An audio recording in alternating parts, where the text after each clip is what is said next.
கடந்த காலங்களில் சாதாரணமாக இன்றைக்கு கட்சி ஆரம்பித்திருக்கின்றவர்கள் சொன்னார்கள், அங்கே கொலை நடக்கின்றது, இங்கே பிள்ளையை கடத்துகின்றார்கள், அங்கே இது நடக்கின்றது என்று சொன்னார்கள். இந்த ஆட்சியில் என்ன நடக்கின்றது என்று பார்த்தீர்களா?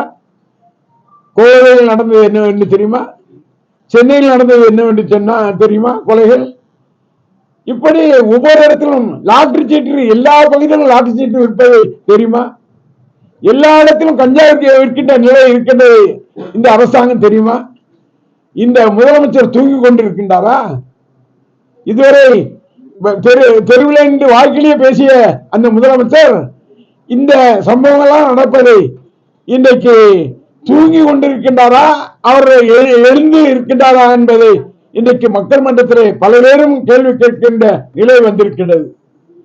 இன்றைக்கு குறிப்பாக சொல்ல வேண்டும் என்று சொன்னால், புதிதாக கட்சி ஆரம்பித்தவர் ஒரு கட்சி, அந்த கட்சி என்பது இன்றைக்கு குறிப்பாக அந்த தலைவரை விட்டு கைவிட்டு லாட்டரி சீட்டு கும்பலாக இருக்கின்ற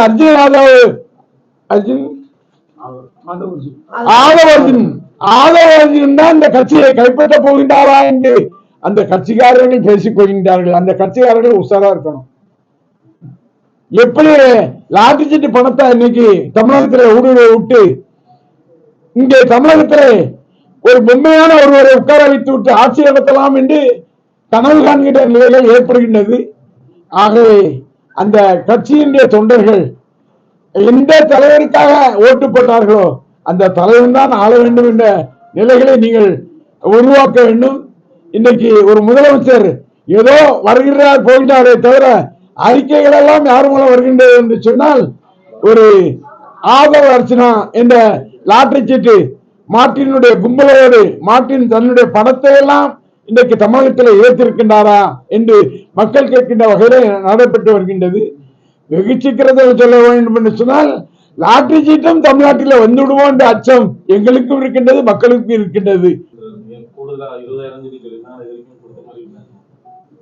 இந்த அரசாங்கம் என்பது நாங்கள் ஆட்சிக்கு வந்தால் மகளிர் உரிமை தொகை 1000 இருப்பதை 2500 கொடுப்பேன் என்று சொன்னார். எங்களுடைய தலைவர் 2000 கொடுப்பேன் என்று சொன்னார். நாங்கள் ஆட்சிக்கு வரவில்லை.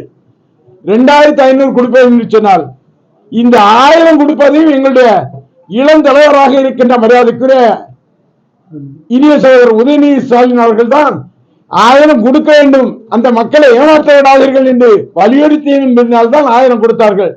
ஆனால் கொடுக்க வேண்டும் என்று சொன்னால் 2500 கொடுக்க வேண்டும். இன்றைக்கு மீனவர்களுக்கு 20000 கொடுப்பேன் என்று சொல்லி இருக்கின்றார். 20000 கொடுப்பாரா? நடக்குமா? அது மட்டுமல்ல, மாமன் என்னது மாமனா மர்மஞ்சீரு பட்டுச்சேலை, இங்க இருந்து பெண்கள் வந்து எளிதாக பஸ்ல போலாம்னு மெட்ராஸுக்கு போலாம். மெட்ராஸுக்கு இல்ல, மதுரைக்கு போலாம், சேலத்துக்கு போலாம், எங்க வேணாலும் ஏறி போலாம். எப்படி ஏமாற்ற? இந்த ஏமாற்ற மாயை நம்பிதான் இன்றைக்கு மக்கள் வாக்களித்திருக்கின்றார்கள். இதற்கெல்லாம் அவர்கள் எங்களுக்கு சட்டமன்றத்தில் பதில் சொல்லக்கூடிய நிலை இருக்கின்ற, சட்டமன்றம் கூடுகின்ற போது நாங்கள் கேட்கின்ற கேள்விகளுக்கு அவர்கள் பதில் சொல்ல வேண்டும். எங்க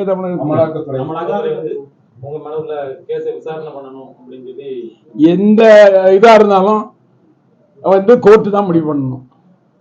என்னுடைய வழக்கை பொறுத்தவரையும் அது கோர்ட்ல இருக்கு, கோர்ட்ல தான் நடக்கு, ஹைகோர்ட்ல இருக்கு, அங்க இருக்கு. இடியில எல்லாம் ஒன்றும் வலியுறுத்தல. இடி வந்து இப்போ பொறுத்தவரையிலும் தமிழ்நாடெல்லாம் ஒன்றும் நெருக்கல. அவங்க இடியை பொறுத்தவரையிலும் எது உண்டோ அதை தான் சொல்றாங்களே தவிர என்ன ஒன்றும் நெருக்கல. பிளே ஸ்டோர் மற்றும் ஆப் ஸ்டோரில் இருந்து பாலிமர் செயலியை QR கோடு மூலம் பதிவிறக்கம் செய்யுங்கள். செய்திகளை உடனுக்குடன் பெறுங்கள்.